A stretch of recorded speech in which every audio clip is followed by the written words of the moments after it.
Welcome to the Bridge of Two podcast.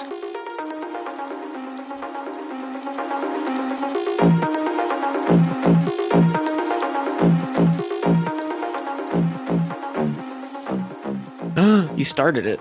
I did. Before you're ready. Maybe, or maybe not. Can you really ever be ready for a podcast? Yes. I don't know. I don't know either. We'll find out. Welcome On this episode. Yes. Welcome to the Bridge of Two podcast. This is the podcast where we bridge the sci-fi and fantasy realms we love into a nerdcast of epic proportions. Haven't said that in a while. No, I haven't. Feels appropriate. It does feel appropriate. It feels like a proper podcast when you have an author that you are video like conferencing into your podcast. It's like, this is real. This is the real thing. So yes, we have Yohann Martin here. And Yohann, we're so glad to have you. He is the author of Keys of Time, or A Dream of Stewards, the first book in the Keys of Time series, correct? Yes, it is the first book in the Keys of Time series. Thank you so much, guys, for having me. I'm honored to join you. I do want to say before we get started that you both have the Bridge of Two podcast has dethroned the Joe Rogan Experience as my shower podcast. Oh, Really? That's amazing. I'm honored. I'm honored. I mean, I only listen in like 10-minute chunks because that's how long my showers are. But, I can get through an episode in a week. So it's been fun. There you go. I am honored That's to be your really shower cool, podcast. Yeah. I need to try to experience a podcast in the shower. I've never done that. You haven't? It's pretty good. No. How do you do it? Do you have like a special speaker, or? Yeah, we have a Bluetooth speaker. So initially I tried doing like audiobooks, but Audible has this weird thing where like it'll cut in and out and then you'll miss stuff. But for whatever reason, the Spotify app plays perfectly over it. So it's just been like a podcast thing. Awesome. I'll have to try that out sometime. Just use my phone. I'll set it up by the shower. I've tried that with podcasts or music or whatever, and I can't get loud enough. I will. Certain podcasts work for me. Some don't. It's like Critical Role. I can't listen to that because they get too quiet. Maybe we're just loud enough. We're a loud podcast. As I whisper. Although Bluetooth doesn't make it louder. So right. I'm just Bluetooth speaker. Nice. So okay. So that we got that first little tangent. That's like the breaks you in, gets you like loose, right? So that's good. So we do want to start off by just talking to Yohann about the book and the journey to get there. I'm gonna have to hold myself back from being like asking too many like technical like questions about like, how do I do this? Because I'm also trying to finish revising a book so that I can work on getting it published. And what you have managed to, the finish line you've managed to cross is like one that I very much, is like a dream of mine. So first of all, what does it feel like? What does it feel like to get there, to like get your book published? It's an interesting feeling. So I've been working on this, actually like the writing, revising, publishing process for about 6 years. Though the idea has been in my head for probably a couple decades. It feels weird to have it out there. It's a good feeling. It was a good feeling. I remember we did an unboxing with my wife and son, and we just kind of saw the first proof copy of it. And that was kind of like where it hit me, and that, oh, this is real. This is actually happening. This isn't just this thing I've been talking about forever. Because for the longest time in like high school and college, like I'd always say, oh, hey, this is totally this like time travel book that I'm going to write someday. And then, shortly after getting married in 2016, my wife's like, you keep talking about this book. Are you going to like write it, or what's the deal? So since then, it's been the writing process, and like, within the past month, because we released mid-February. It's all kind of come to fruition. So it's this kind of surreal feeling, and you have to start doing things that are outside your wheelhouse, like marketing and promotion, websites and mailing lists, and things that aren't. It's not writing, it's not creating a story. So you have to kind of learn to juggle and put on different hats. So that's sort of what it's felt like the past month or so. Nice. So you said like high school and college. So like the seed of this idea, or would you say, like how much of this book were you figuring out in like high school and college? Do you think?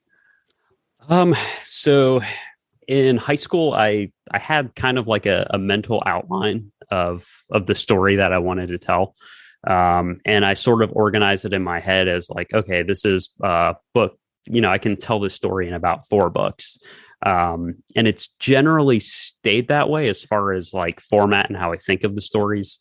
But it wasn't until college where I outlined the first book and, sort of got my ideas out there, and then, started writing around 2016. And like really, that's when I really committed it to paper, and that sort of took on a life of its own. So from that conception of an idea that I had over a decade ago to where it is now, it is I would say very different, but the heart of it's still there. Awesome. Do you feel like was that like the outline or the heart of it, was it the first book, or is it the series? Like you obviously have a plan for future books in this series. Yeah, that's a great question. I would say for the series as a whole, there are definitely certain plot points, certain character revelations that I've had in mind for books 2, 3, and 4.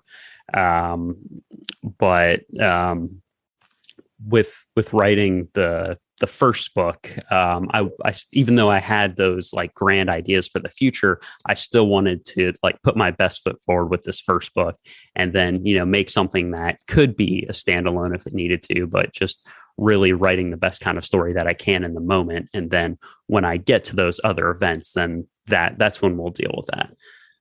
So that's sort of how I approached this first book, where it could be a standalone. I almost wrote it as a standalone, even though it does tie into a larger series that I have ideas for in the future. Nice. Awesome. Yeah, I'll definitely say I finished the book. I read it. Oh, wow. It was actually one of those books. I was telling Josh this, because I'm usually a big fantasy guy, but I do have a certain type of book that kind of fits well into your genre, that just grips me. And it's and so I just started reading your book, kind of like that suspense type of book, and then especially when you see the time traveling and everything like that. So it just gripped me, and I ended up finishing the book in about a week, roughly. Wow. I get what you're saying. It definitely can be read as like a standalone book. Hints of things coming to come. Yeah, and that was sort of the idea behind getting that first book. And yeah, thank you so much for reading that. That means a lot, and that you enjoyed it. I know I listened to a bit of your guys' podcast last week. And I think, Josh, you had mentioned that it almost has like that Jack Reacher, like, kind of guy with a gun thriller, but, it has time travel. So it does have like that science fiction element. And that was sort of like the fun that I wanted to have with it. And I loved it. And especially the time travel stuff, when they started actually doing the time travel and how that kind of worked, it was just a very interesting concept. And it's time travel done differently than kind of what you've seen. I did really enjoy it. And Josh needs to finish the book already. He needs to stop writing his own and read. I got a good start on it, and then I'm getting really close to the end of what feels like a very important revision draft on my book. And so I haven't been able to read almost anything or play any games, or like I haven't been able to do almost anything. Not that I'm constantly writing, but it's just I can only basically do the stuff I'm supposed to be doing, and then try to carve out, some time to write. So I definitely I'm definitely, hooked in the sense that I want to see the book through to completion, and I know I will. I'm probably at the end of March, because I've kind of put a deadline on myself for this to treat this almost like a National Novel Writing Month for the rest of it of March, to try to knock out this revision. But because I'm adding, it's a revision draft, but I had like gotten to a point where I needed to write a lot more words, and so like fill some holes and gaps and stuff. And so that's what I'm doing now. But tell me this. So how does it feel, a book that you've worked on been writing for 6 years, let alone, like planning and everything, and then to hear someone say they finished it in a week? It's interesting.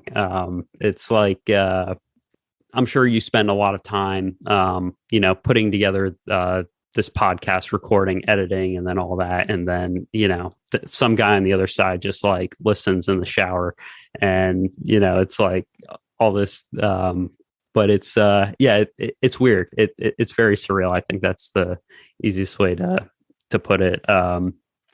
It's funny you mentioned like not having enough time to read what you want to read and like watch TV and do other things. I kind of feel the same way with writing, and then like there are also other books and things that I want to read that I want to do. Like I have my full-time job, and then nighttime is usually writing time, or like working, doing marketing stuff for the book, and then I don't get to watch as much TV or like read as much as I want to do. So I totally get it. And I am curious, not to shift too much, but I am curious about your work, Josh. So you said you're revising right now. Do you have the first draft completed? Is that where you are? So I did a horrible thing. And I was writing, I've rewritten, like I wrote a first draft for NaNoWriMo in 2019. And in order to get to an ending in 50,000 words, I skimmed some stuff, left some chapters open, like skimmed over some stuff I knew I'd have to write later, so I could actually write the ending. And then after that, I started revising that. And then I realized that I needed to make some pretty major changes early on in the book. So I had basically needed to do another first draft. And so I did that. I started that and then finished the majority of it for NaNoWriMo 2020. And then, but I did not finish the book. And I got really close to finishing it. I didn't finish the first draft. So then I do things weird. I read Return of the King first in the Lord of the Rings series. But then I like went back and started revising that draft and like making notes of like, cause I guess it was kind of like, I couldn't really see the ending of the book. So I was like, well, I'm not going to, if I feel like I'm losing steam on this because I'm just trying so hard to figure out the ending. And I think there was stuff fundamentally I didn't understand about the story that I was writing and the characters and stuff. I needed to understand more so that I could see where the ending needed to go. So then I started doing some revision drafts.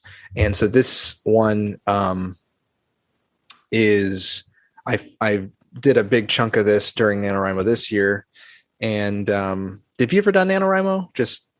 No, I've not. I know a lot of people who have, national, National Write a Novel Month, Novel Writing Month. It just seemed like such a big feat, and I'm already like, I'm a slow reader. I'm a slow writer. I couldn't imagine, especially you write epic fantasy, right? Like we're not talking about a small number of words. This isn't a novella of like 40,000 words. You're probably, in the 150,000 plus, I'm assuming. Yeah. Oh, wow. I'm over 100,000 now, and it's headed towards 150,000, but I'm hoping I don't have 50,000 more words, but Yeah, I mean that's an enormous feat to squeeze into a month. So I've never participated in it. It's mostly because it would be too hard for me to push out that many words in a short amount of time. But I do like the idea of it. I think it helps a lot of people, especially with writer's block, to just commit to writing, Right. even when, like, oh, this may not be the best, but I need to get those words out there, and then I'll be able to go back and to revise afterwards. So I think it's a great thing. I've not done it yet.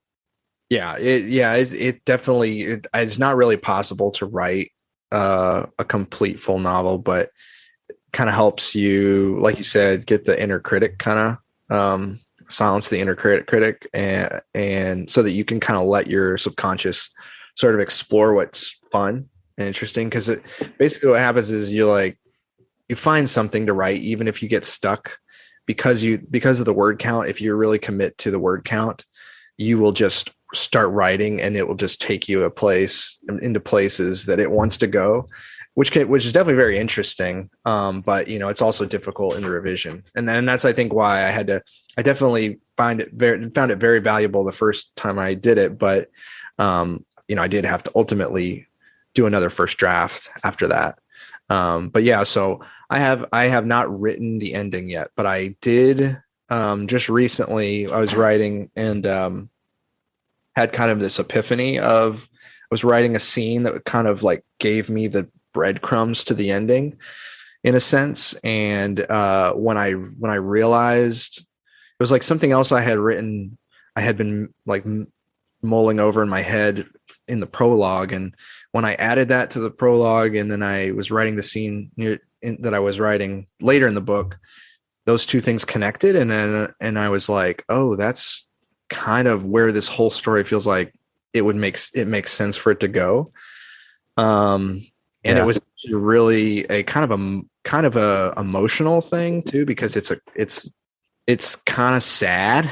And I was like, no. And so, but it was kind of like, that feels like I just found the ending. So, or some version of that. So, yeah, so that's exciting. Did you have a moment like that writing your book at all? I've had a lot of moments like that writing the book, and it's so fun when it happens. It's like, you write yourself into a problem, and then the answer almost comes to you, how everything is connected. So, like for my book, there'll be a revelation in the next book about a particular character, and like the truth about their identity. And so, like, this is an epiphany that happened to me once while, we were out hiking, my wife and I, and then brother-in-law, sister-in-law. We were out in the middle of a hike, and this was while I was still writing the first draft of the first book. And then all of a sudden, this idea it came into my head, and not in a way of like, oh, hey, wouldn't it be cool if you did this? No, it came into my head as in like, oh, this is what is actually going on. This is how it's always been. So writing's interesting how it happens that way. I know Stephen King, his memoir on writing, he describes it as, it's like excavating a fossil. It was always there. It takes a writer to uncover it. And then like the more you write, the more you read and revise, like the more that you uncover this fossil that's in the ground. So it's a really fun process, and I've had that epiphany moment happen several times. Even in this book, there were certain connections. I won't go into the spoiler territory, but it is a lot of fun, and it's one of the reasons why I think writing, at least for me personally, brings a lot of joy. And like I would always find a way to do it. Even if I couldn't sell books, like I want to be able to participate in the story and to share it with others. And hopefully others will take away something meaningful from it. But yeah, it's a lot of fun. Yeah, I definitely agree with you on that. Whether you outline a bit or a big outliner or not, it's still kind of, you're still discovering, even if you're discovering in the outline or you're discovering in the prose, where I'm definitely more discovering in the prose. I'm not very good at outlining. That's something I think I need to improve on. But yeah, that's definitely how it feels like when you're like, I don't like this part. I don't like what I wrote. And then you start reading it, and then you start to see why you don't like it. And it's almost like because it's wrong, because that's not what it is. It's something else. And then you start changing it, and it starts looking right, which is definitely a very interesting thing. We could get very deep and philosophical probably about it. I definitely have my faith attached to, my writing and stuff. I almost feel like there's a story that is like permeated into our world, and I think sometimes stories, when they resonate with that story, is when they start to feel more true and more right and more like what they're supposed to be. I don't know if you feel that way or not, but that makes sense. So, me personally, I consider myself a person of faith. I'm a Christian, but I'm not, the way I describe it, like I wouldn't consider myself a Christian writer in that I seek to write Christian fiction. However, so often, like, my faith is a part of who I am. And when you're writing, when you're being true to the words you're putting on the page, a lot of that just ends up coming out into the page, whether or not you're aware of it or not. So I will find, some of those nuggets. So, like, I don't know if you guys have seen any of that in A Dream of Stewards, but I know, like, as I've reread it, I've seen like little nuggets of like, oh, that comes from my faith. I didn't necessarily plan for it to be there, but that they're there nonetheless. And I think it just comes out. Yeah, as I was reading, I've definitely noticed a couple of things. It was more of just like I wonder if that was intentional or not. It wasn't like pervasive or anything like that. It was just as also someone that's a person of faith. It was like, oh, that,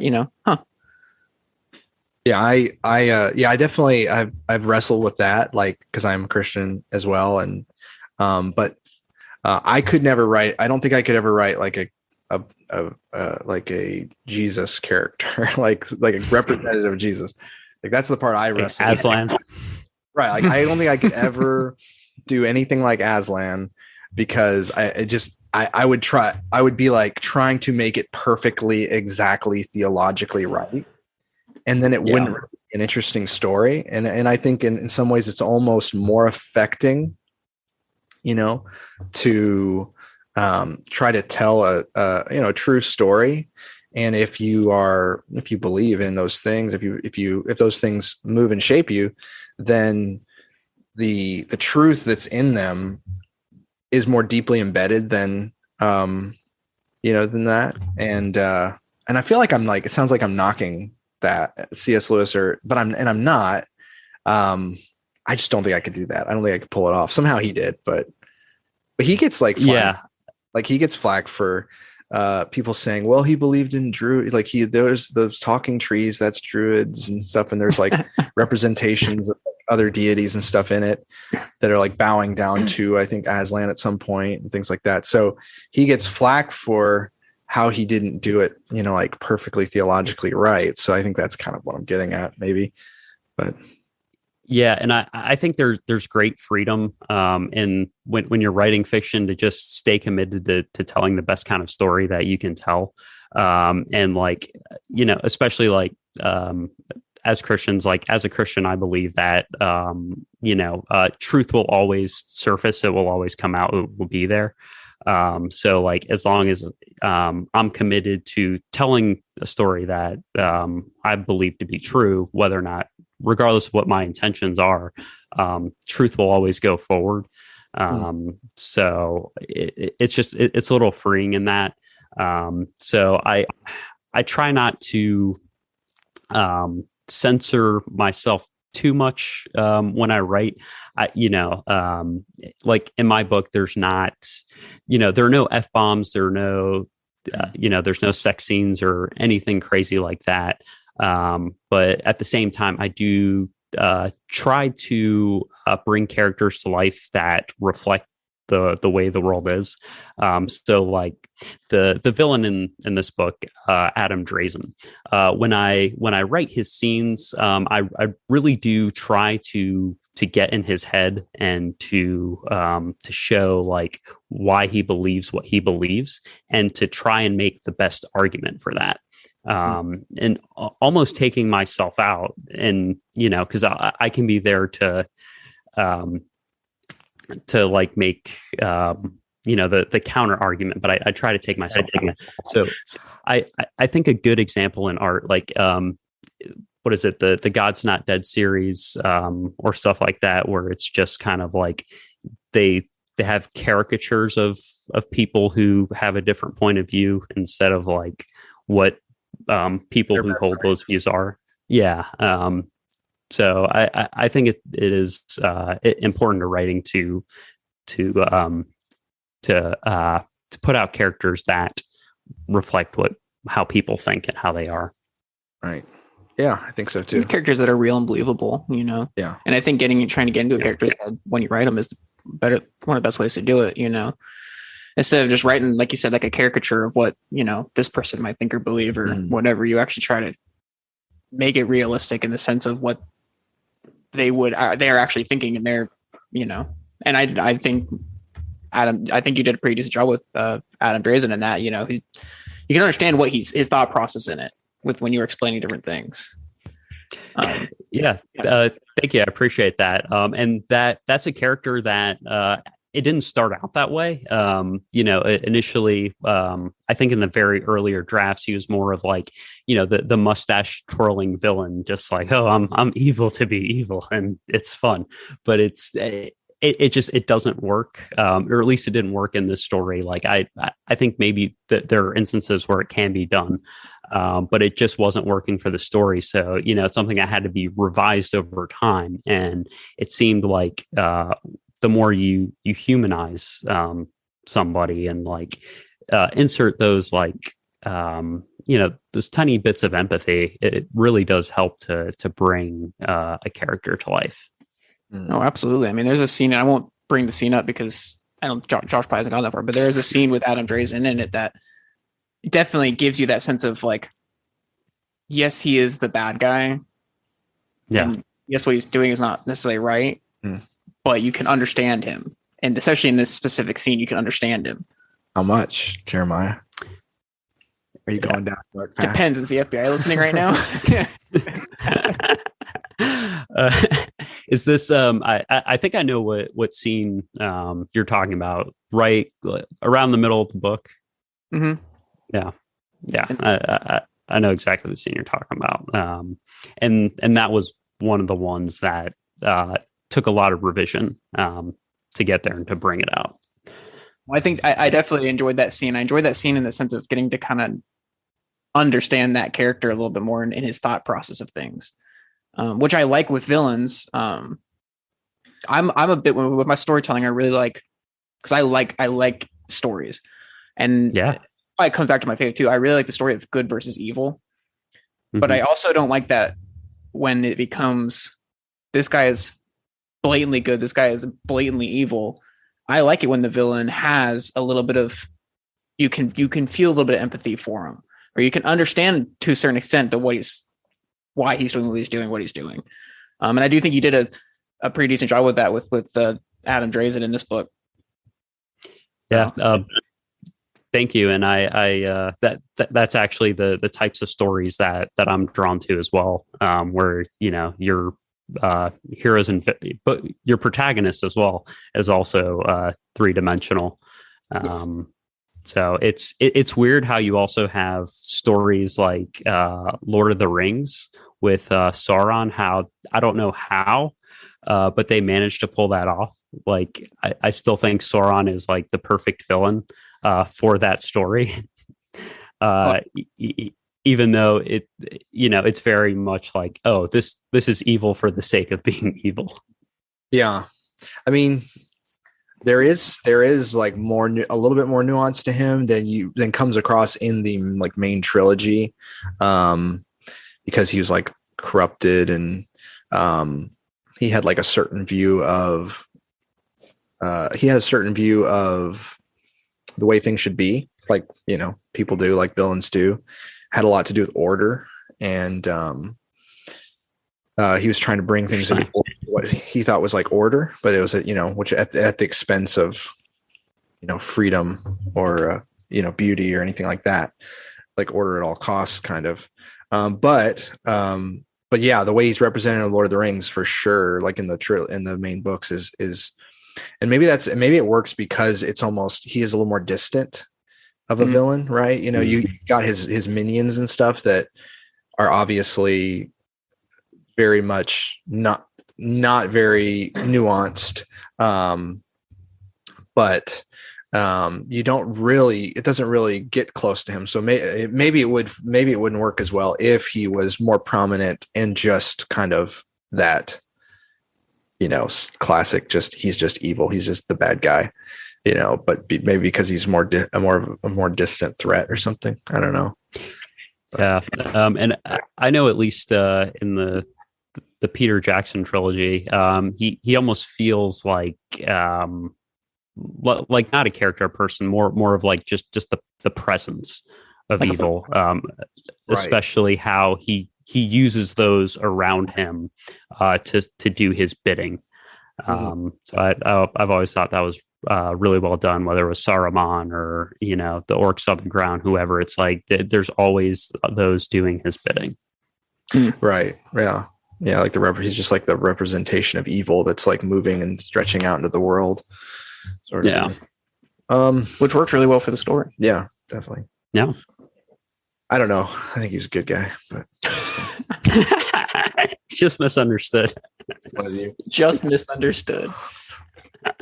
They bullied up on him. They surrounded him. They should just give him his ring back. Yeah, right. It's his ring. It's his ring.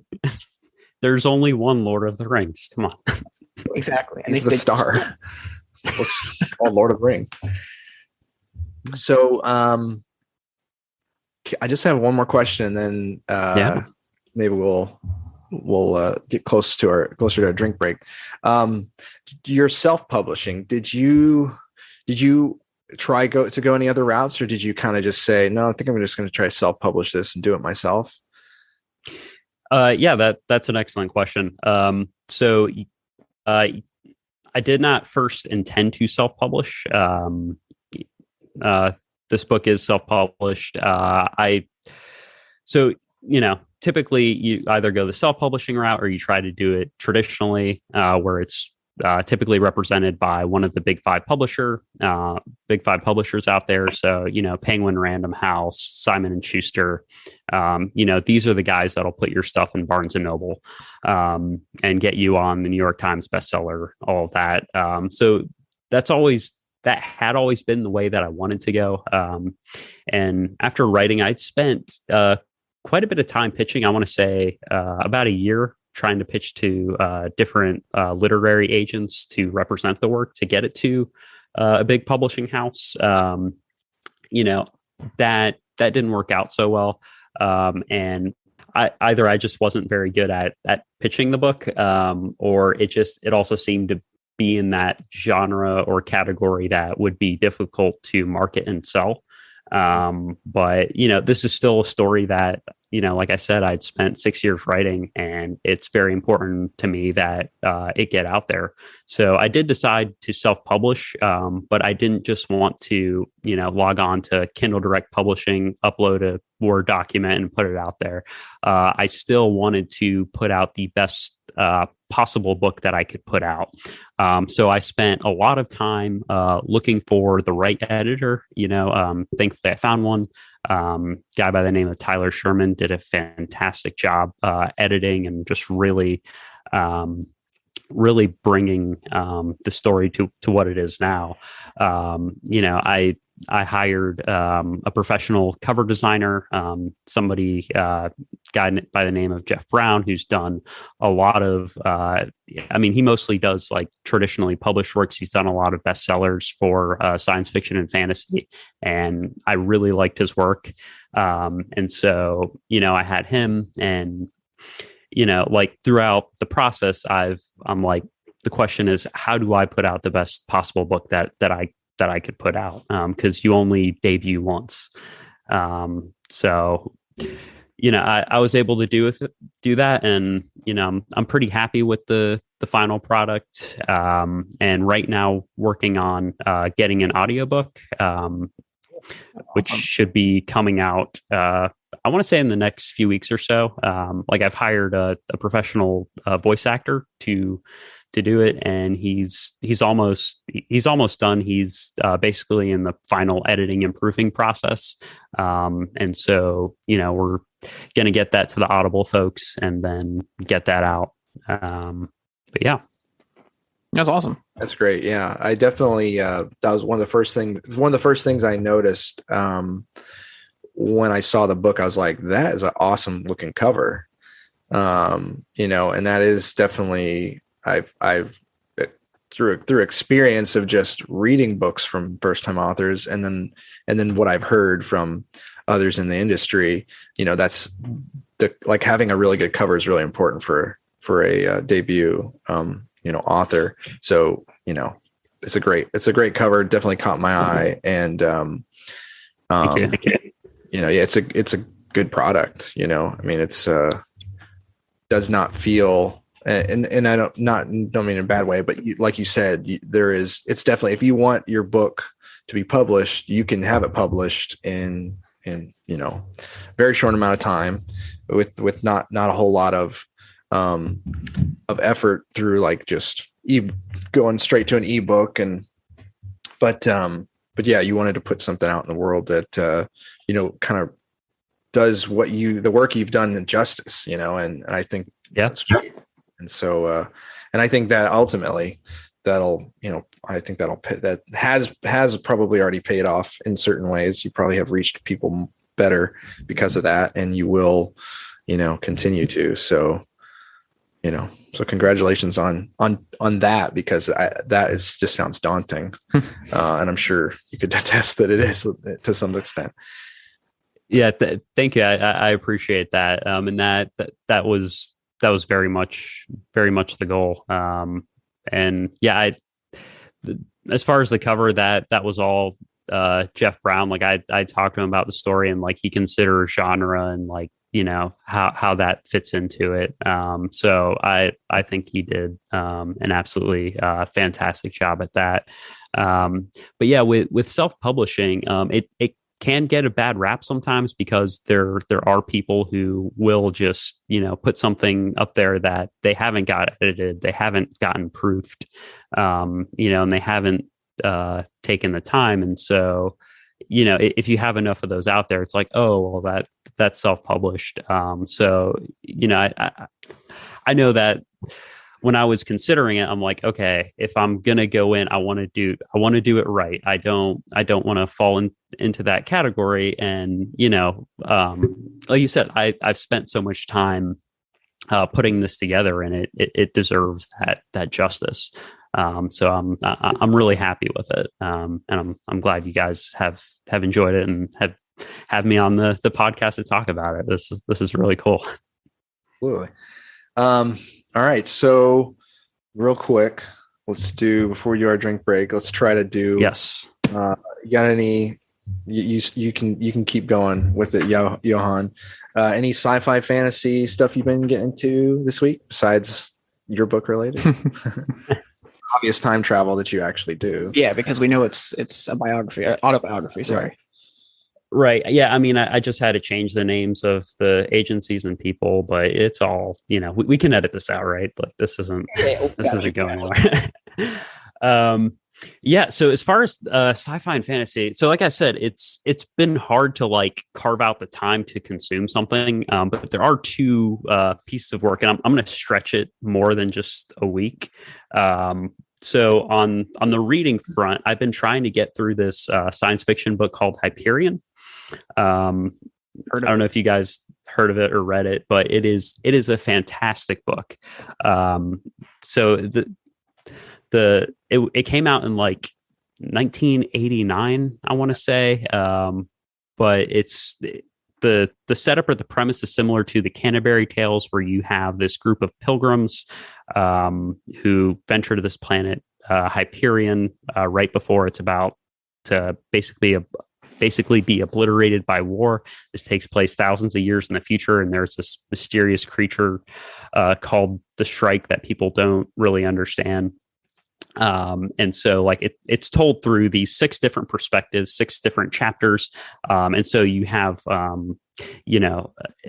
a detective. So you get like a hard-boiled, neo-noir detective story. You get the perspective of a soldier and like how he's tied to the planet. And you get a story from a priest. And like there are all these very different types of stories and genres, but it is very much science fiction.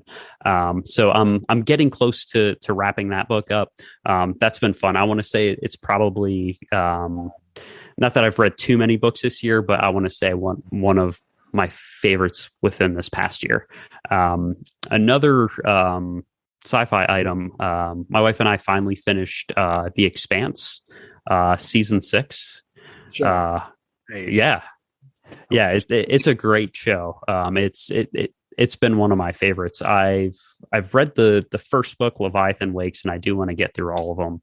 I wish this, and I'll obviously go into spoilers, but I wish this past season was maybe a little bit longer and we could have done more stuff. But overall, I enjoyed the series a lot, and it's something I would like to revisit again. Is that show still going? This was the final season. Yeah, and it's final season. I don't know. They may have just come out with the last book, or it may be about to come out.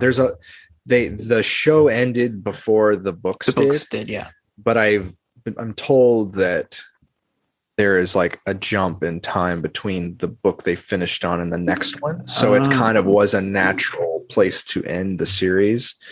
The people who've made the show, I think it's Alcon or something like that. They have kind of left the door open that, who maybe down the road they might find another place to continue the show, or another way, maybe a movie or something like that. But so they kind of left the door open that it's not like they never want to revisit and try to go into those other stories, the later books.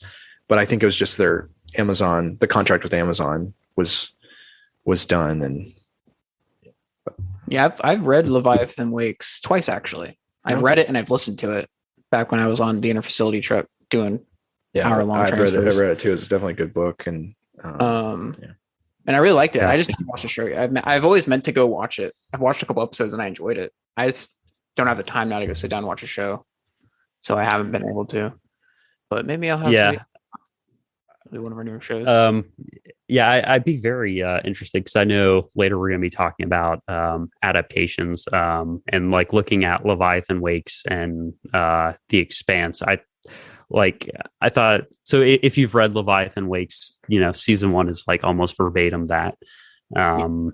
Like it was a very faithful adaptation. It's good. Yeah.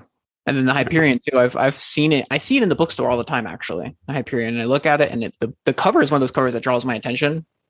And I've just never picked it up and got it. I think it's like kind of like a sci-fi classic a little bit. Yeah, it looks like it. So it's a sci-fi classic. It's one of those like hidden gems that I feel like has starting to rise more to popularity now than it had been in the past. But the cover also got me. It's crazy how like people judge books by their covers, or at least like pick them up based on their covers. But it has been one of my favorite things that I've read. And I'm still not done with it. I'm 92% according to my Kindle Paperwhite. Nice. Yeah. Home stretch. What you? Any new and interesting things? What do I have to offer? Been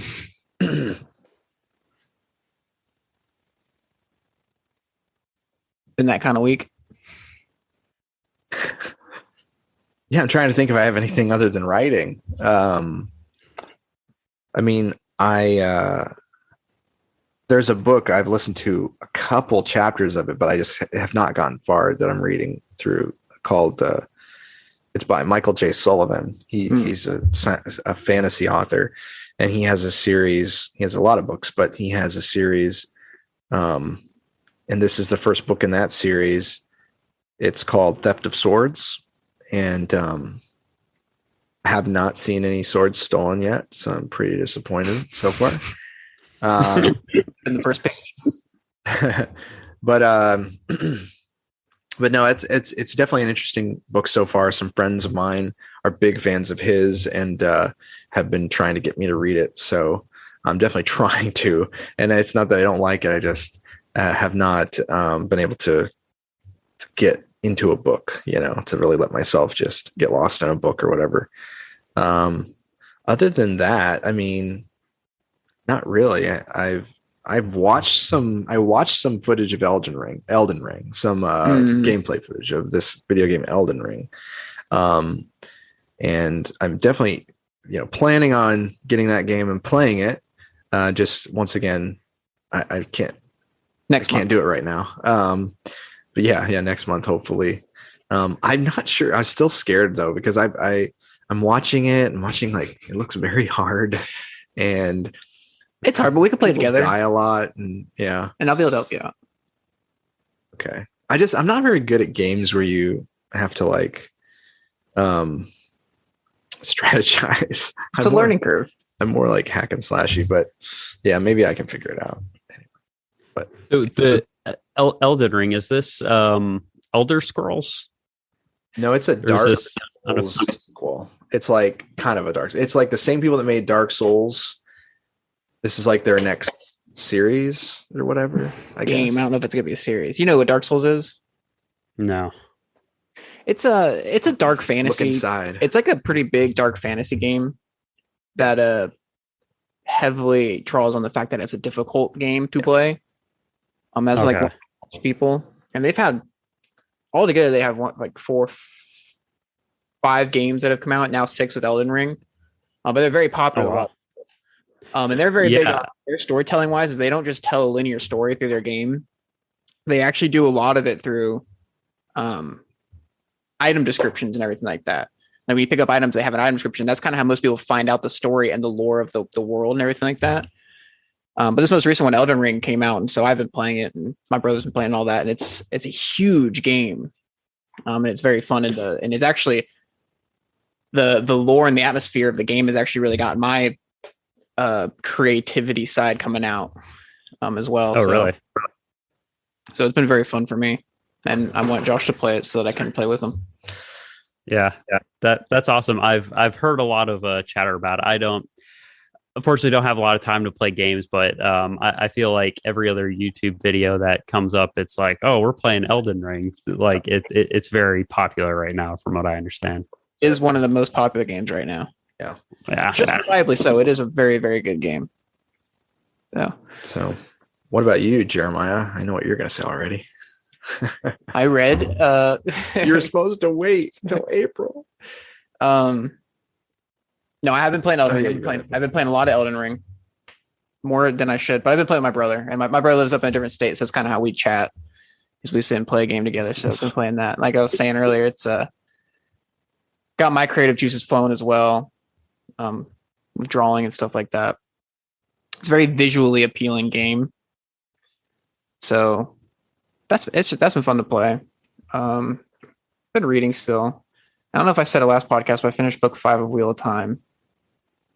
I don't remember if you said that either. I know you were close, but I know I finished that, and then I immediately picked up Keys of Time, right? Which was really nice to read compared to Wheel of Time. Oh yeah, that was a lot. But other than that, that's reading wise. That's about it. I haven't really done much else either. Work and school. Yeah, it's picking back up again. So it's Bike Week here in Daytona. So work is aggressive. Mm-hmm. Probably the best way to put it. Yeah, Jeremiah's an EMT, right? Yeah. Oh, nice. So EMT in paramedic school. So I get my sci-fi fantasy where I can, but other than that, like I said, with Elden Ring, give me a creative juice filling. I have officially, Josh, and I haven't told you this yet, I've officially started on a short comic. Really? I have. Got Okay. the few first bits down.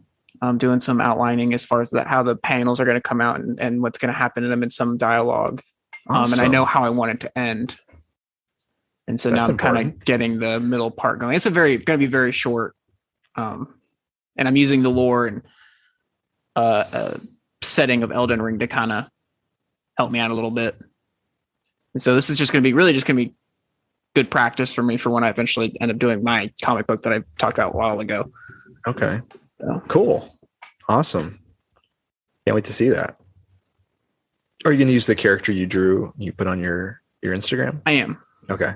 It's the character I'm using now. I'm like, I don't even know if I'll post the whole comic or anything like that. I might post it, page by page or whatever, but it's more, I guess it's more of a practice for me just to kind of actually do a comic, right? Figure out how to lay out panels and what is visually appealing and how to make an action scene through the artwork and kind of work a little bit on using visuals for storytelling instead of a narrative, if that makes sense. Yeah. So cool. Yeah. Started that a few days ago. So we'll see how that goes. Keys of Time comic. JK. No pressure. But that's about it for me though. Awesome. Well, let's take a break, quick break, grab our drinks. We've got Maduro from Cigar City Brewing. Right? Cigar City, Maduro. Yeah. I do have a story about that. I gotta go grab mine as well. Let's go grab ours and then we'll do the story. Yeah. Sounds good. Right. Yeah. Anyway, ready to try these drinks out? Tell us the story about this drink.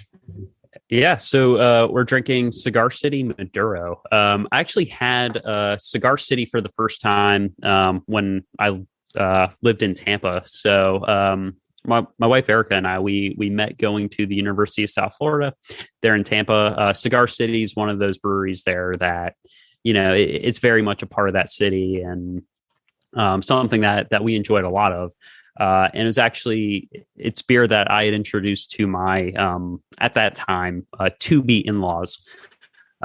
So we had moved to DC in 2015 separately before getting. I mean, that's a story in itself, but before getting married. And so I had asked for her father's blessing in marriage over FaceTime. And the way that I had suggested doing it was over a beer. And so this was the beer, Cigar City Maduro, that my father-in-law and I drank while I was asking for his blessing. And we did it virtually too. So it's awesome. Yeah. Ahead of your time. Yeah. And it's a good solid beer. So, I've been a home brewer before, like, my wife and I, we brewed our own beer. We try to go to local breweries and stuff. So we're huge into different types of beer. And so like, I know not a lot of people are into IPAs or, sours and some of the crazier stuff out there. So like when I introduce a beer, I try to find something that's, a little more drinkable. Because I know IPAs especially can have that punch to the tongue if you're not ready for it. They can be very bitter. So, this is a brown ale. Like I'm comfortable introducing this to most people. So I hope you guys enjoy it. All right. Excited to try it. It looks good. Anything to read on it? You want to read the description or you? Me? I'll read it. Maduro Brown Ale. Named after a dark cigar wrapper, Maduro Brown Ale boasts notes of semi-sweet chocolate, toffee, and hints of fresh coffee. Complex and full-bodied, our malt-flavored ale is brewed with flaked oats to add depth of character. I like oats. Just the way that's written makes me want to drink it. Or I'm trying it. And I like complex. All right. We're going to give it a try. Cheers. Cheers. That's good. That is good. I like that. It's different than the kind of stuff I usually drink. Not that different, but definitely come more complex. Gosh, Jesus. I like the almost. I don't. I mean, however, the composition of the taste. Not that we're like I have any like good ways of describing like alcohol or whatever, but it definitely does remind me a little bit of a cigar. That is it supposed Yeah, to. I think they were going for the cigar paper that they use to wrap cigars. That's what it says. Dark cigar wrapper. Yeah, It's named after that, so I don't know if it's supposed to taste like it. It's good. It is very good. It's very easy to drink. I'm not the biggest beer person, I like the semi-sweet. but this is good. yeah. I don't know what I enjoy it. toffee tastes like. So I think we had a beer or something the other day that had like supposed to have some kind of toffee flavor, and I just don't know what toffee tastes like. But this tastes good. So. I'm sure I'm wrong, but I equate toffee to caramel for some reason. I think of taffy when I think of toffee. Oh, that's definitely not right. What do you think, Yohann? Can you enlighten us about toffee, please? Toffee. Well, as a toffee connoisseur, I must say that I know absolutely nothing about toffee. But I do have that strange word association with toffee and caramel as well. I want to say, was it like there's like a lifesaver like creams? I don't know if they make them anymore, but back in like early 2000s, late 90s, I think those were both flavors. You had like strawberry cream, toffee, You're caramel. Right. What you're talking about. Yeah. Those were good. Yeah. Yeah. I mean, correct me if I'm wrong, but I don't think they make them anymore, right? Like they're like, I've not seen them in forever. So I just assume they died out. You want to know what toffee With the is? dinosaurs. Yeah. Like the dinosaurs. So adaptations, to adapt. Yeah. Yeah. I was going to say that's actually a perfect segue. Dinosaurs, adaptations. Oh, there you go. Animals. Yeah. Mm-hmm. Should they keep making Jurassic Park movies? Were those books? They were. Jurassic Park was a Michael Crichton novel, sci-fi. I have never seen or read Jurassic Park, so I don't know if Jurassic World was one. probably not. The Lost World was also a Michael Crichton book, but I'm not sure if it came out after the movie or right before. But I don't think there's a Jurassic Park 3 or a Jurassic World Crichton book. So we're on Jurassic. Should we stay? Have you seen Jurassic? I have not seen Jurassic Park. Have you seen any of the Jurassic Park movies? I've seen like bits and pieces. I have to rethink my our friendships now. Not really. It's one of those movies where I've never had a desire to watch it. The first movie is like so good. It's one of those movies that's very rewatchable. It's just very great. It's almost got a horror feel to it. And it's got dinosaurs. So I mean, I'm not a big dinosaur fan. you gotta watch it. You just gotta give it a try. All right, I'll give it a try. It's got that sense of adventure, and then you get that iconic John Williams score. Like when they first see living dinosaurs for the first time, it was just like that moment. I'll have to watch it. Maybe we'll do are your kids old enough to watch it? They would love to watch it until they had to go to sleep that night. Ellie's getting close to that age where she could handle it, but she's still in the stage where, and I'm not ready to necessarily burst her bubble, where like dinosaurs are like nice and friendly and stuff. And in those movies, the dinosaurs are the antagonists. The dinosaurs they're trying to survive the dinosaurs. So she would watch it and she'd be like, why is the dinosaur like, where are the nice dinosaurs? She'd be very confused. But it's not The Land Before Time. No, it is not. It is not. The Land Before Time. You've seen that? Yes. Okay, good.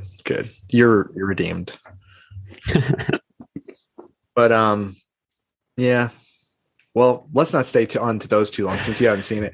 But because there is a new one coming out, hopefully will be the last for a while. But Yeah, those are the Jurassic World ones, right? yeah, the Jurassic World ones, which just don't feel the same as the original. I feel like kind of a tangent, but that's what we're getting with a lot of these movies. Is there where I feel like they're taking what very well known like movies and IPs, I guess, and just burning them to the ground with the amount of content they're putting out, and it's it's not bad content, but it's like not great content either. Mhm. Yeah. And a good example is, and this is coming from someone who is in love with Star Wars. There's so much Star Wars content coming out right now that it's like I'm getting tired of it. Cancel the Obi-Wan show. Absolutely not. Keep that going. I feel like it's probably starting to be the same with Jurassic Park. Just make new ideas. Yeah. It does feel a bit oversaturated with the content, the nostalgia bait. Like, oh, you guys love this property, right? It's like, all right, you're now gonna hate it after a while. We're gonna like force feed it to you, basically. And it's gonna be subpar. So what you're saying, Jeremiah, is they need to make more adaptations. Yeah, I do. I think there's so I think there's a lot of books out there that make great. Yeah. Not necessarily movies, but TV shows. But then that brings the question though, is like, which is what a lot of like a good kind of example of this discussion of adaptations is Tolkien stuff and like Rings of Power coming out, and everyone's like getting like worried about it and kind of piling on it because there's that you have the segment of fans, right, who are like, yeah, let's see what they can do, and if they change some things, then well, you still have the original thing, and it doesn't have to change that necessarily. But then you have the fans where it's like almost tarnishes, that thing. It's like, no, don't you touch this. Don't you touch this, because we've seen how they did with this adaptation, and we're all worried about it. So that's the tension, right, with adaptations is it'd be cool to see it, but at the same time, what the end product is like, do you want to see it like that?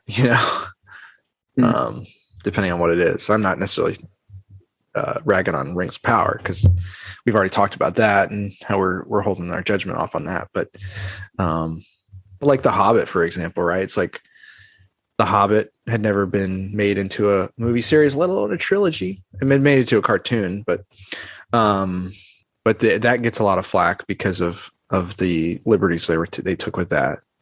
Have you seen the Hobbit movies, Yohann? Yes. So I've seen all three, and I thought it was strange that there were three films based on a single short book that preceded the Lord of the Rings. The Lord of the Rings, which had one movie per book, and that made sense. And then you got the extended editions, and you could do a bit more. But like to stretch out a small book into three movies, kind of seemed like a bit of a studio cash grab. I didn't hate all of the Hobbit movies. I think there were things that I did like and appreciate about it, but it felt thin and stretched, not enough butter over too much bread. Yeah, I mean, I definitely agree with that. And I think that's part of the problem with some of these adaptations where they kind of try to stretch it out like that, like The Hobbit. It's a great example of that. It does kind of feel like just a cash grab. I feel like a lot of what was told could have been told in less. I don't know, if you're going just off the Hobbit movie in particular, or the Hobbit book in particular, like that does not need three whole movies. They added a bunch of other stuff, which I think is... Well, they had to, right? Because they said originally it was going to be two movies, so which I think would have been wouldn't have felt as bad, because they wanted to kind of link it more closely with Lord of the Rings. So so it was going to have a different tone in the book, because Tolkien wrote the Lord of the Rings after, and then kind of made some changes to the Hobbit to kind of make it match up a little bit more. But You didn't really get in The Hobbit like this really ominous sense that there's something bad out there leading into the Lord of the Rings. You know what I mean? In the books or in the book books. But in the movies, they kind of wanted to kind of make it seem like it was leading into the Lord of the Rings, which I think there was room for it because of some of the things that, for instance, in The Hobbit, like Gandalf keeps like going off and just leaving them because he's doing things that they cover in the movies. But because they stretched out to 3 movies, they had to add in lot more subplots and things like that were completely, non-canonical, if you use that term maybe, and just kind of made it feel like you guys said more stretched and more just didn't feel the same, as Lord of the Rings. And all the CGI and the green screens. I feel like the original Peter Jackson trilogy holds up so much better than The Hobbit, even though it came 10 years before. Like it ages really well because they did so much work in camera with practical effects. I prefer the practical makeup orcs versus the CGI, and it's just I feel like it holds up so much better. And it's also not to say too that the Hobbit movies are bad, because they're still enjoyable. I think they're good movies. Yeah. They're just not. They could have been a better adaptation. Yeah, a lot better at it. Yeah, I think they could have been a better adaptation. I thought the first half of Unexpected Journey was done really well. Especially when all the dwarves come in and they start singing over the Misty Mountains like that. Mm-hmm. That for me, when I watched it, like it gave me goosebumps. But it felt like they were trying to stretch too much, and they're like, oh, we need to throw in a love triangle and have all of this stuff because this has to be a trilogy and it has to be an epic trilogy. I think it would have done just fine as like 1 or 2 movies. But it's funny since we're talking about Lord of the Rings, I do think as like when it comes to adaptations that Peter Jackson's original Lord of the Rings trilogy, in my opinion, is kind of like the gold standard for this is how you adapt a work. And there's a lot that goes in it because I've not read all of Lord of the Rings. I've read maybe about half of the Fellowship. Tolkien's writing style can be challenging. I'll say that. When you get into the history of Bilbo's second cousin twice removed, and all of these things. But Peter Jackson, he took the material and said, hey, like where is the story, and how do we take this story from this medium and then project it onto that medium and preserve that integrity while also doing things unique to the medium of visual storytelling, where we can add in an iconic soundtrack that wasn't there, but it still feels like Lord of the Rings. So I think that's one of the reasons why it is considered the gold standard. And I still watch those movies. Like my wife and I, we watch them like I don't know every couple of years or so. I mean they're just always fun to revisit. Yeah, definitely. And that's the thing about like the Lord of the Rings. It wasn't just a great adaptation because it was just 100% faithful to the book. There's things they had to kind of like look at and say, this will kill like the momentum of the story if we do this faithfully. If we do Tom Bombadil. Yeah. And I mean, I've talked to people who love Lord of the Rings, the books, and they're like, they didn't do Tom Bombadil, and that's a big problem. And it's like, I read Tom Bombadil. I had no idea what was going on. I mean, it's cool and it's cool world building, and it's definitely like it expands like the feeling of wonder and mystery of the world in the books. But in terms of getting across to a wide audience, what's necessary and the reason why that's happening, you just couldn't do it. And same thing goes with, I don't know, if they could have done anything differently, if they could have figured out how to adapt it differently. The scouring of the Shire is, very important to Tolkien's kind of idea of like heroes and war and victory, and how when you have a victory and you have heroes come back from war, that what they come back to may not be exactly what they left, and what they were fighting for sometimes can be lost while they're off fighting for it. It's a very definitely very different and interesting and important kind of message that was very difficult. I completely understand it was very difficult to kind of have this big climax and big and then you have to wrap up all the loose ends and everything. There's so much to wrap up in Lord of the Rings. I remember it was in the midnight showing of Return of the King, and I remember some guy yelling out, "Just end it already!" because they kept, fading to black and fading to black after every ending, and I was like, "Come on, man! Do you not want the payoff for all this stuff?"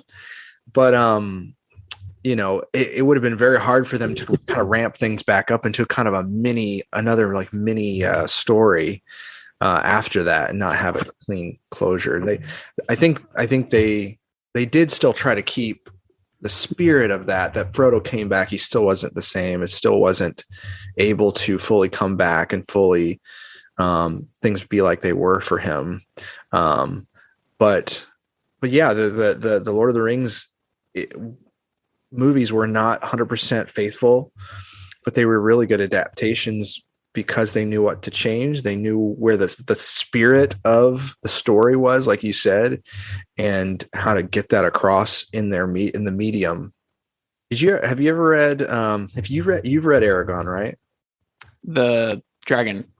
Yeah, the first book of the Inheritance Cycle. Oh, yeah. Have you ever read Aragon, Yohann?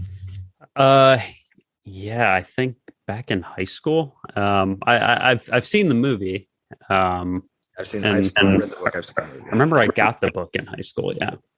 I don't even know enough to really know why it wasn't a good adaptation. I mean, it wasn't a great movie. I just remember being like,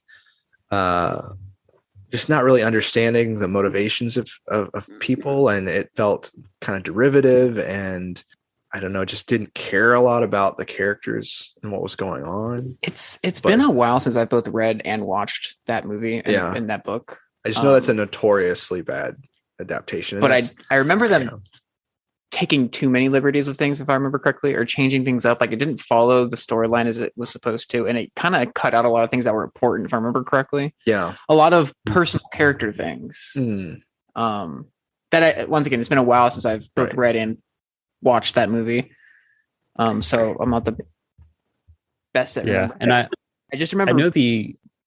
I'm sorry. I was just gonna say. I remember the author of Aragon was very young when he wrote. I think he was like 16 or so when he wrote the first book, and I think even he admits a lot of it was because you mentioned it being derivative or feeling derivative. A lot of it came from Star Wars.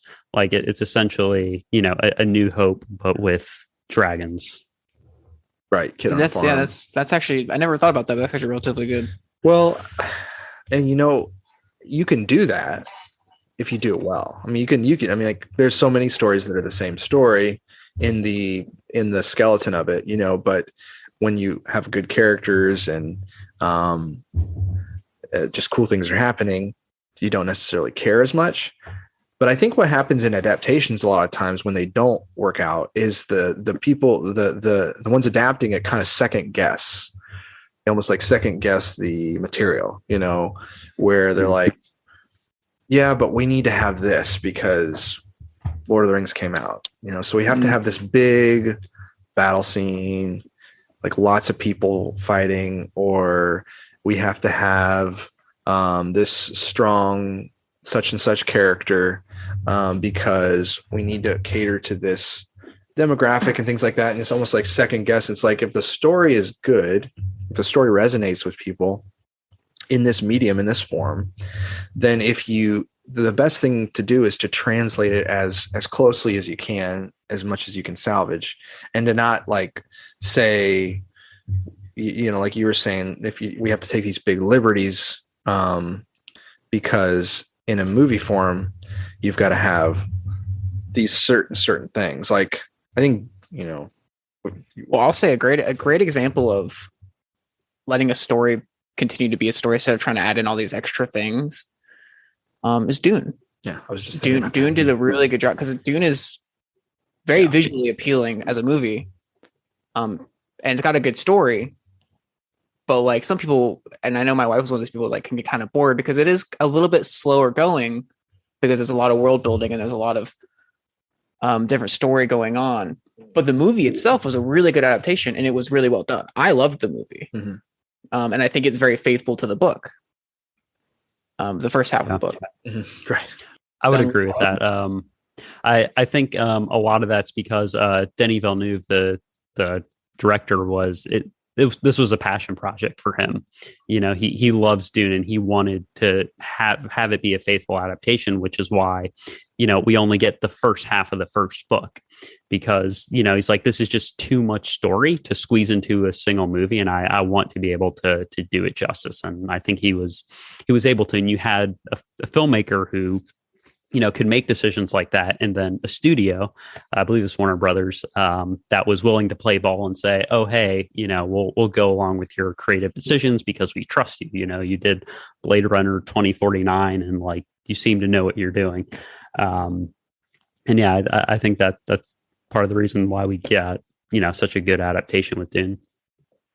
And it was one that didn't need major battles or all crazy fight scenes or anything like that. You know, it was one that was able to tell a story that was told in the book, be faithful to it, and still be a really good movie. You know, I think you're right that sometimes adaptations are like, we need to have some visually aggressive scenes, you know, with like major battles or this cool fight scene or whatever. And it kind of takes away from the story a little bit when you do that, especially when you start changing things around. And sometimes I agree with you. You just need to let the story be told because they're obviously, if you're making an adaptation on it, it's probably a good story. Tell the story. Yeah. And I 100% agree. I think story is king. And that's where it should lead into, you know, and I know, Josh, you mentioned how Lord of the Rings was not, you know, they didn't get everything right to the detail, you know, as far as adapting it, but they captured the heart of it, the essence. And I think that's what a good book to film adaptation. So when you're looking at, you know, like let's say books versus film and televisions as mediums, these two, they're very different and they do different things. I don't think one is necessarily better than the other, but you really have to understand the things that they do functionally to bring out the story. You know, an example, so with books do an excellent job at showing internal monologues and like thoughts that characters have, and you feel very close to characters. So when they make decisions, you understand why they're doing what they're doing. But if you were to just kind of see it on screen without knowing their thought process behind it, you know, it might not resonate and could throw an audience off. So there's this book, Girl on a Train, which is a fantastic book. It's a thriller. You know, you follow these three female protagonists, and then you hear all their stories and how they're interconnected. And I've not seen the film, but I've heard that it was not well received, and that people didn't enjoy it as an adaptation. And I can kind of see why. Because a lot of the decisions that they make have to do with a lot of the emotional turmoils and things that they go through that they really get you inside of those characters. And so when they do make a decision, you know, if you were to watch from the outside on screen, you're like, well, that doesn't make sense. And it becomes harder to follow. But, you know, like I said, one medium isn't better than the other. One of the cool things that you really get to do with film and television, you know, you can have soundtracks. like Jaws the book versus Jaws the film. We remember that iconic John Williams score. And there's also if a picture, how do I say it? If a picture says 1,000 words, then what does 24 frames a second tell you? It's a visual storytelling. So you have to be able to, take a work from a book and say, hey, what is the story and how can I use the benefits of this medium, film and television, to bring out that story? So I think directors and studios that sort of recognize it and pursue the story first, and then, think about how you translate that, do really well. Absolutely. I think it could be difficult too for adaptations. And this is a big one for me personally, as I'll say artist, whatever. When I read, I tend to really try to visualize what I'm reading. And so a lot of times I'll reread different scenes to really get the visual of it. I'll sit there and wait a little bit longer to visualize the character to that. So when I read a book, a good example of this for me was Terry Brooks's Sword of Shannara. Read the book, loved the book. They made a TV show, and how I visualized everything was very different than the TV show did. And so I had a hard time watching the TV show. And then after I watched the TV show, I had a hard time going back and reading the book, because now I had the visual of the TV show in my head and I didn't enjoy the book as much. And I'll say Sword of Shannara is one of those adaptations that I didn't enjoy. I didn't think they were necessarily very faithful to the book, in how the setting was portrayed, because of just how his setting is in that book. Yeah. I was going to say, it's crazy how, after we've seen a film adaptation, we'll start to bring that back into the book world. I feel like it would be hard to read Lord of the Rings without imagining, the New Zealand landscape, it's just like you sort of bring that, or read Harry Potter without picturing the actors that portrayed the characters in the films. Yeah, that's a good, definitely a good series that was, I think, well adapted. I don't know if I'd put it up there with Lord of the Rings necessarily, but they definitely pulled it off, Harry Potter. Yeah, I'd say. I mean, there's aspects of certain things that I regret that, like, I think Ron's character got a little oversimplified in the movies, to be a little too comic relief at times. There were things they in trying to simplify things, try to give Hermione the like smart, thoughtful kind of lines and things like that. And so there were even some lines like Ron had that gave to Hermione and things like that. But overall, like, the reason it works, I think, is because there's like this core story happening in Harry Potter about Harry's past and his destiny, and how the classic like hero that has it thrust on him. It's like he didn't ask to be the chosen one. He doesn't know how to be the chosen one. He doesn't really know how to do this, and yet somehow he's put in the middle of this, and he's got Dumbledore and everyone kind of depending on him, putting a lot on him.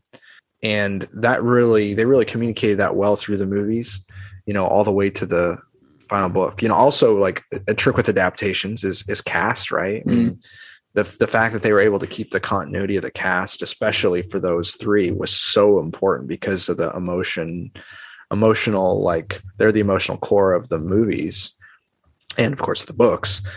But, that's definitely something that's very important, is casting right, because, you have a character that really comes off a certain way in the book, in a book. And that's one thing that, if you cast right, you can get you lose so much in movies, in that medium, with the internal monologue and all that, and like understanding the character through their internal thoughts and things like that.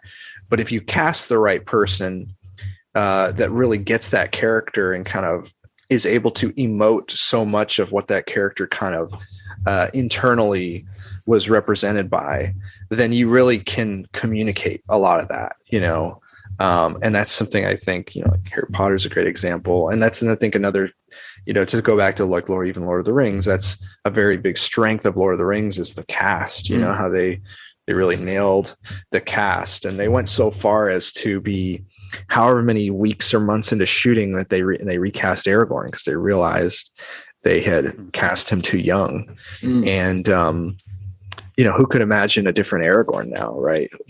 From Viggo Mortensen. I think that's definitely a very important part and a challenging part with casting. A challenging part with adaptations is casting the right people. If you just pick, just the big blockbuster person, right?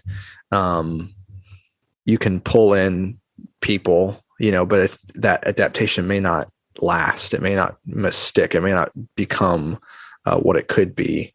I'm trying to think of it as like of a really poorly cast, like adapted character. George Clooney and Batman. Yes, that's a very good one. Yeah.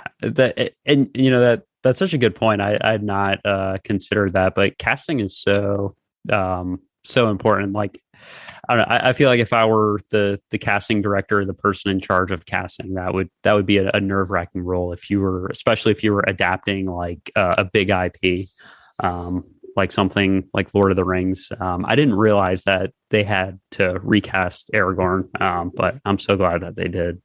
Because yeah. Well, I think too with Harry Potter, what helped them succeed a lot in Harry Potter is they did a really good job in movies of portraying the atmosphere of like Hogwarts. Capture that well. They capture it very well. And this has come from someone who watched the movies before I read the books. I wasn't allowed to read them when I was growing up as a kid. And I kind of became one of those people that was like, I refuse to read these because they're so popular. Yeah, and then I ended up watching them. I watched the movies and I was like, okay, these are really good. I'll read the books. Yeah. But yeah, I feel like that's what really succeeded with Harry Potter is one, the casting, but two, they did such a good job of capturing the atmosphere and the setting of Hogwarts and the Wizarding World. And it's one of my favorite things about watching those movies is when I watch those movies, it just draws me in because of just like even the first movie, just watching them, as little kids learning magic in this Wizarding World. It's just so fun.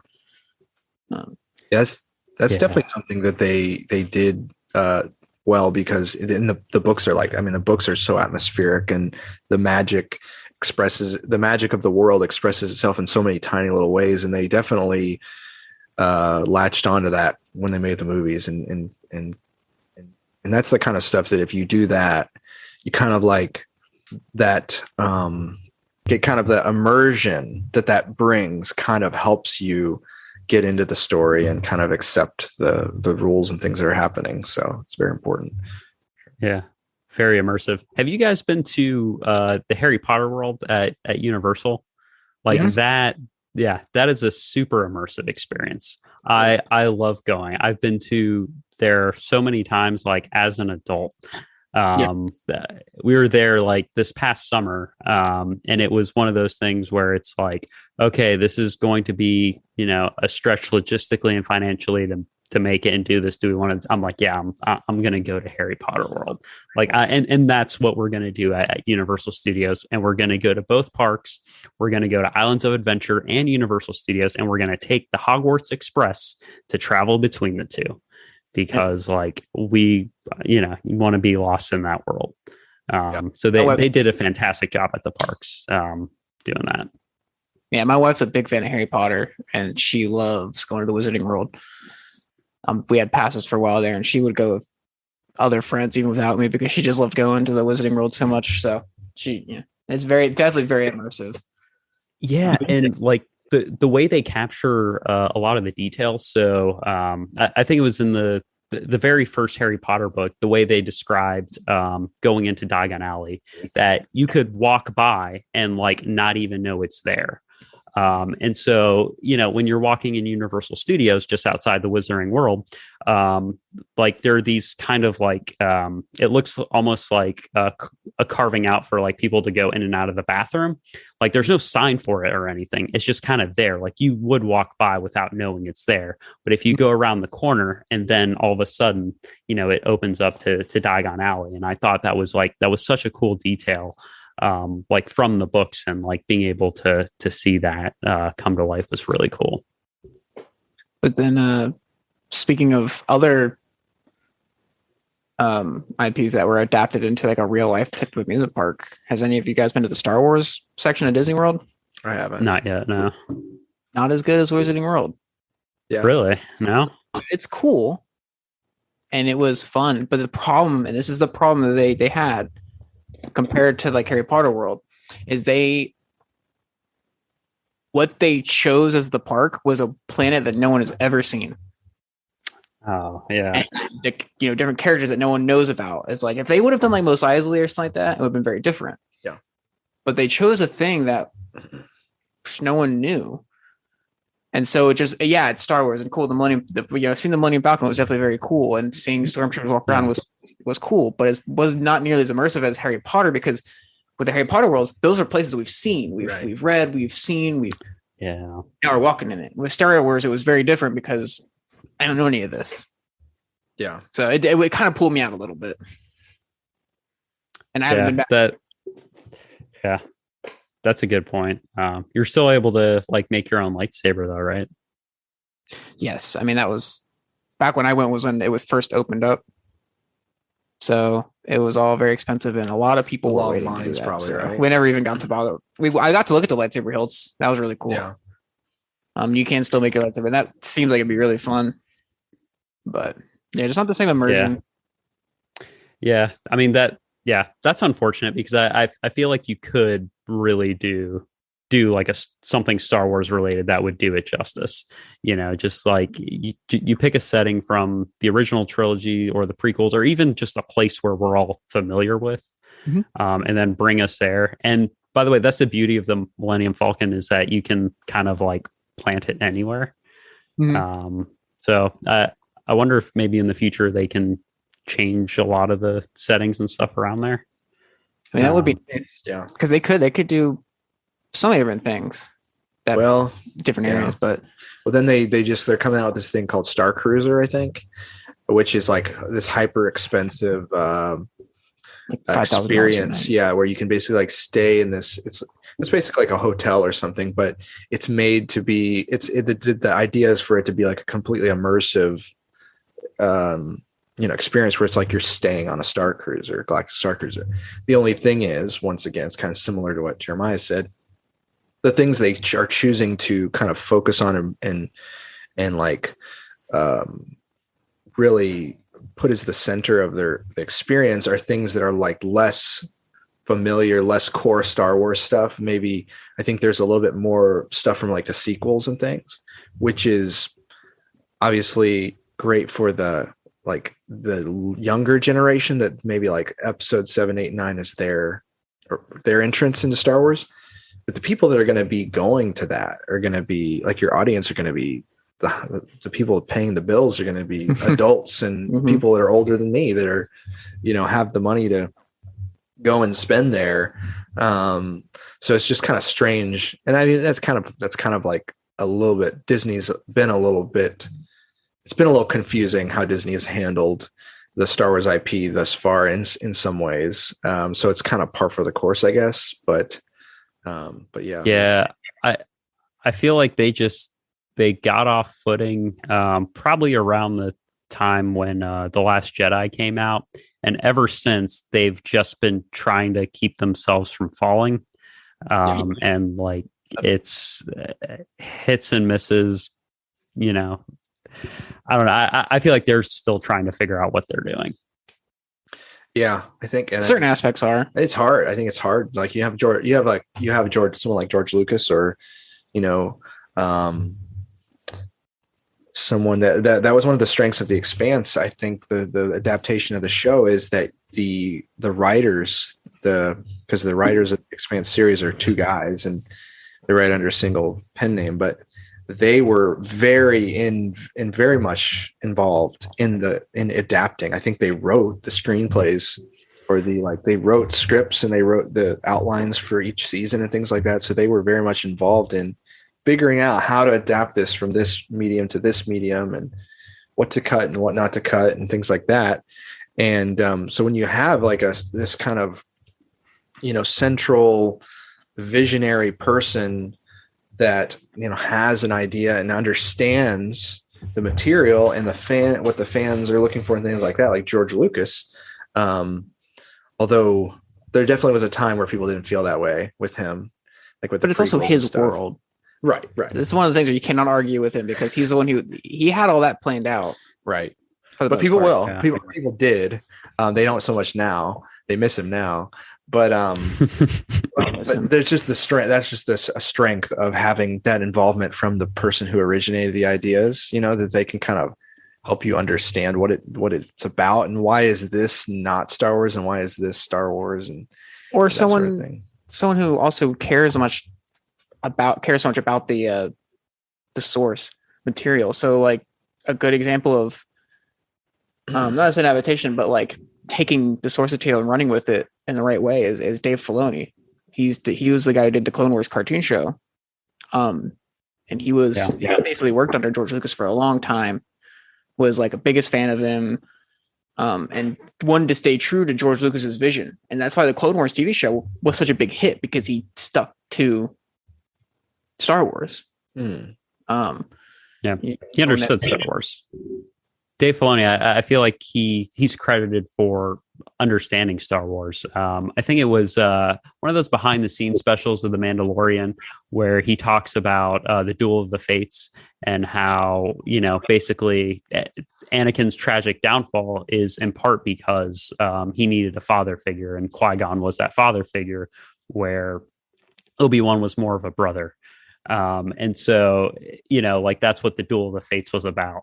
And the fact that, Dave Filoni could explain that so eloquently, kind of showed like, okay, like you really understand that. And also like George Lucas's vision for Star Wars. Absolutely. That's why all of his work is, of all the stuff coming out now, the stuff that he's part of is the stuff that feels the most Star Wars to me, at least. Yeah, I think I think the one of the core things he maybe has described taking away from Star Wars is that it's about the importance of family. Mm-hmm. Like that's a very big thing in Star Wars, and I actually even thinking about the sequels, some of the stuff I think that worked the best and that, I cared the most about in those movies was the dynamic between family. Mm-hmm. In those movies was the tension of Han and his runaway son and or Leia and her son or even Rey and Kylo and their relationship, and trying to sort things out and sort out where they thought they fit in the galaxy in relation to their masters and things like that. That stuff was very intriguing. And I think, you can go back to like the Mandalorian, right? And what is kind of the core like glue of the Mandalorian? It's the relationship between the Mandalorian and this child, so family is definitely a very important key kind of component to the Star Wars movies. Absolutely. And Star Wars series. And so. Yeah. And it's, and I will say that I think, personally, I'm not a huge fan of the sequel films, but I did appreciate those nuggets of a family that they had in some of those movies. But I think their biggest problem is that they were kind of, George Lucas was a visionary. Even like a lot of people will complain about the prequels. You can't deny that there is like it does line up like that is a consistent story, a saga from beginning to end. where the sequels felt so disjointed because J.J. Abrams came in there with. I was about to say A New Hope, but what I meant to say was The Force Awakens, and so he made this fairly safe movie and like set up a bunch of ideas, but like didn't have a vision for how those ideas would play out.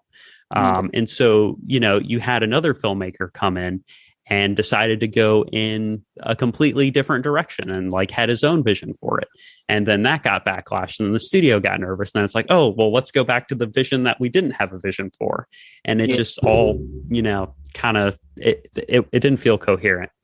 Yeah, I definitely agree with that. I think that's probably like the simplest thing that would have, maybe not so simple, but like a very concise thing that to point out if they had done that differently. If they had just said, no, we need to have if we're going to do a trilogy, we need to have an arc that we're working towards. It needs to be consistent. Right. I mean, even George Lucas, like even the original trilogy didn't have the same director for every movie, but the story was already outlined and laid out, and it was just a matter of, executing it. It just, I don't know, just Disney just underestimating fans. They were playing on nostalgia. Yeah, it's just nostalgia. I don't know, a little just kind of careless. I don't know exactly what to call it. Maybe nobody wanted to maybe nobody wanted to be the one to kind of take the baton and say, I'll be the one responsible for this 3-arc series. Which is a huge thing to take on. I don't think I'd volunteer to take that on as much as I love Star Wars. Like that. That's such a big thing. And with J.J. Abrams is an interesting choice because he has this writing philosophy of, I don't know if you've ever seen, like he has this TED talk about what he calls the mystery box, where he'll set up a mystery and he says, the magic comes from the mystery. He's like, I don't even know what's in the box because it can be anything. And so he takes that process to writing, which can work, but you have to really nail the landing. And you have to be in the trajectory to go in there. And like, if you don't have a satisfying answer to what's in that mystery box, then it sort of takes the life out of it. And that was a lot of people had complained about the show Lost for that reason, which was also spearheaded by Abrams, because you have this mystery without the satisfying answers that we were looking for.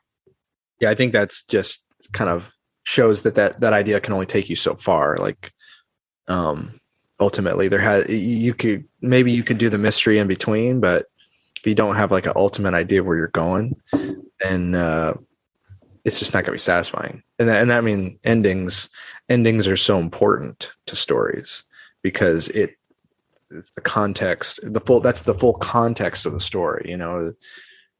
If you have a story without a good ending, could be, you could enjoy it or you could not be enjoying it that much, but the ending can make the whole story. It can make everything that felt iffy, or I don't really buy it, or I don't really know if I'm feel this, and then the ending can just completely shift that whole thing. In the same way, you could be loving a story and you could be like, this story is amazing. It's the best book I've ever read.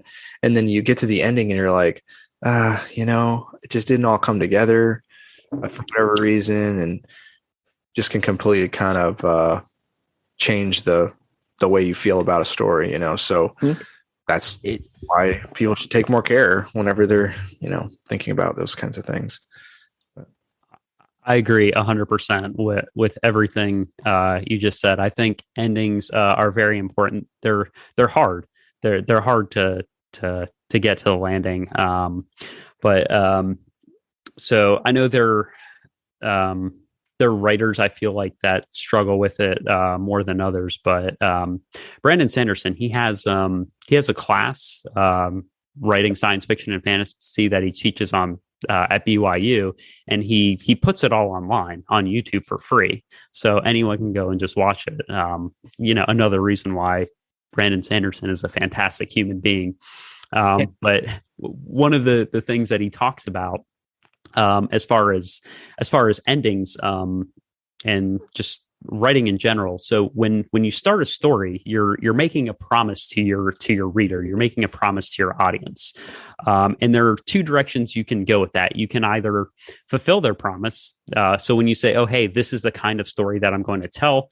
These are the kinds of mysteries that I'm going to solve," you can either fulfill it. So let's say you promise to buy somebody a Toyota, and if you get them a Toyota, then they're very happy. Another direction that you can go is, you exceed their expectations. So instead of a Toyota, you just got them a Tesla. And so now they're super happy. If you can do that as a writer, people will be very happy with you. But you don't promise them a Toyota and then, show up with a Vespa. People will be very disappointed. And so, I think that goes to, I feel like one of the modern tropes is like to subvert expectations, which I think can be done and can be done really well. But you have to be intentional about it. And if you're going to subvert expectations, you have to raise the bar. You have to give people more and not less. So I think the Force Awakens, as a movie, promised a lot and then did not, in my opinion, deliver on those promises. Definitely. Yeah, no, it's definitely, I think I just don't, it's kind of wild to think about, promises and payoffs are such kind of like a big storytelling thing, to think that you are going to, you're going to say it's a saga. It's like a 9 movie saga that you're wrapping up, and that you're going to have the first film in the saga create all these promises and not have a defined payoff, so, but maybe, and that may just be kind of a little bit, maybe it was just kind of a, result of them having someone like J.J. Abrams start the series, where he's like, his philosophy sort of made them feel that the powers that be feel comfortable enough saying, well, we're going to do these promises and then we're going to hand it off to someone else and let them take it, run with it where they think they should. Definitely the of those movies, they, just kind of missed the mark there. I mean, I definitely think part of the problem with that trilogy too is you had J.J. Abrams who did set up things. And then you had Ryan Johnson come in the second movie and completely subvert everything that was set up. And then you had J.J. Abrams come back in and then reverse everything that Ryan Johnson did. So it's almost like you had 3 movies that were battling each other to try and get to the point. Yeah. Where I feel like if we had one director for all 3 movies, you probably could have gotten the point that you wanted without. It just seems like they were battling each other. Yeah. And I think that's where it really messed up the movies. Even if the second movie, even if people didn't like where the second movie went, and even if the second movie took it where it was going, I think in some ways would have been better than what the third movie was, which was trying to backtrack over the second movie and stick a landing that it didn't really have the runway to make, Yeah, I agree. I felt like each movie was a scathing hate letter to its predecessor. Absolutely. And just trying to retcon everything that came before. But yeah, so with the whole Ryan Johnson thing on The Last Jedi, I actually think Ryan Johnson's a pretty talented filmmaker and writer. And, if he would have had something of his own to completely run free with, I think it would have been better than what we ended up with. But actually, speaking, I know we're talking about adaptations. I feel like somebody like Ryan Johnson does better with original work and original material, as opposed to trying to adapt something or trying to go into existing lore, or universe, something like Star Wars. So if you ever seen the movie Looper or, Knives Out, that's Ryan Johnson, having creative and freedom control. So it'd be interesting and cool if he had his own space opera that was, maybe not Star Wars, but something that could be a love letter to Star Wars. Or even Star Wars just not dealing with the Skywalker people, saga. Yeah. Or that too. Yeah. I agree. I think because I've heard that before, is that Rian Johnson just, Looper was a good movie. He just needs that freedom to come with the own idea instead of trying to adapt something or work with pre-existing everything. Because now you're also working with characters that people love and care about, and you want the freedom to change things up, but you also, when you change things up, people get angry. Yeah. And you kind of do ruin the story to an extent, because now you're not fitting in with what the story has been leading to. So. Yeah. Now, if you want an example real quick of a horrible adaptation, book to movie. Okay. You guys ever read the Percy Jackson series? I have. No. It's an old YA. I don't even know if it's YA. It might even be youth. But it's a Greek mythology, right, demigod thing. Read them when I was younger, loved them. Horrible movie. Completely changed the story, changed the bad guy. No one liked it. And then they went and tried to make a second one and made it even worse. Changed the story completely, tried to expedite things, make things faster. It was just probably one of the worst examples I could think of a movie adaptation done. I think that author got a lot of flack for that too, actually, now that I think about it. Because the books are great. I think they're really good books, especially for like younger kids or teenagers, stuff like that. The movies were just bad, not good movies. So is that an example of where you felt like they just went and did something very different story-wise, or was it just like those small creative changes that just did not land? Story-wise, they changed things with the antagonist, the true antagonist. And I watched, that was one of those things where I actually watched the movie first when I was younger. And that the movie is actually what made me want to read the books. And then I read the books and I was like, wow, that movie was terrible compared to the book. And it was because they followed along the basics of the first book, the story of the first book. But a lot of things were changed. And then story-wise, especially the ending, story-wise, the antagonist was changed. His reasonings for doing things were changed. And it just had a lot less weight to it than the first book did. And then you get to the second movie that they did later on that was supposed to be off the second book. It's a 5-book series. And they try to go off the second book and just changed everything completely. They ended the series in that second movie when you had 4 other books with so much content that they tried to bring in the main bad guy, and it was just very poorly done. But I heard that they're making a TV show now, so I hope that they I think it's Netflix as well. No, it's Disney Plus. Oh, you're right. So hopefully they do better with that than they did with the movie. Yeah, I feel like when it comes to adapting books, TV shows, are a better medium than a movie, because you're not trying to squeeze, hundreds of pages into just like an hour and a half, 2 hours. You actually have, freedom and room for that story to breathe and to really tell it in a way that will hopefully do it justice. So I'd be curious when that is ready. Because I've heard of Percy Jackson. I know my sister was, I think she was a big fan of the series. I'd be very interested in that. Yeah, I hope it turns out good. There's some interesting series on the horizon, right? Because you got Rings of Power, you got that series, you got you were talking about, and I think I remember hearing about that, a Chronicles of Narnia possible series for Netflix. They're doing Narnia? They were supposed to. I don't know if it's still a thing. I think it is. Seems like the right time, right? It's like, seems like this is what happens. You have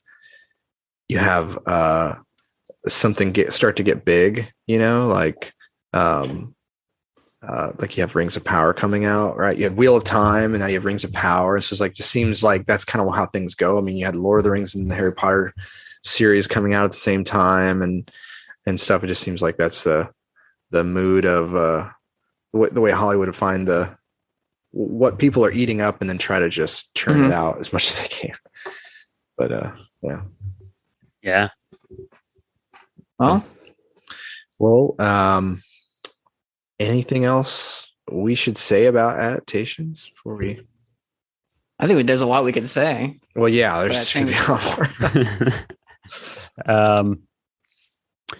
Yeah, I don't know. I did think of one other adaptation. Have you guys ever read or seen Watchmen, the graphic novel? I have not seen or read either. Bits and pieces for me. Okay, yeah, that was a. They had a movie come out in 2009 that was a Zack Snyder adaptation, and I just think that it's an interesting example in that it's very, very faithful to the source material, but I don't think it works super well as a movie.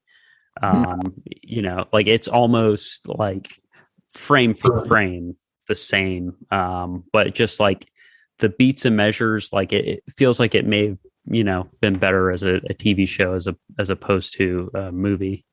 But that was an interesting example, one of the few where a filmmaker's clearly very passionate about the source material, and it's not a bad movie. I think it's a decent film.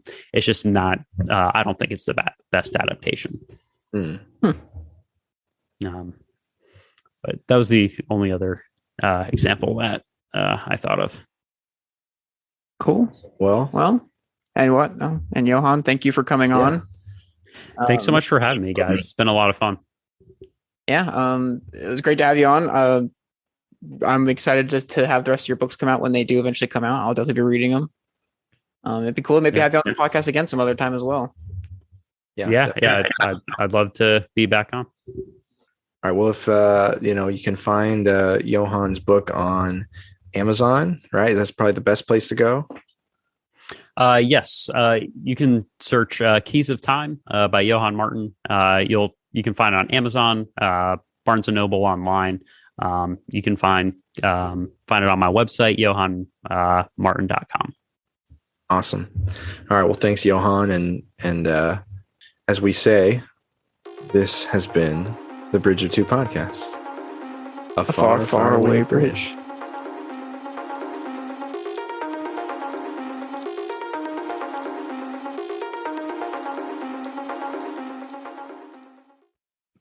My little sister, when the first time she saw that movie, we were watching it at home on VHS or something, and whenever Gandalf goes, "There is only one Lord of the Ring, only one who can bend it to his will," and then that whole thing, my little sister goes, "That's God." Lord of the Ring, that's God. Fair. Well, yeah. Ultimately, Maybe not in this story. Yeah. That's great.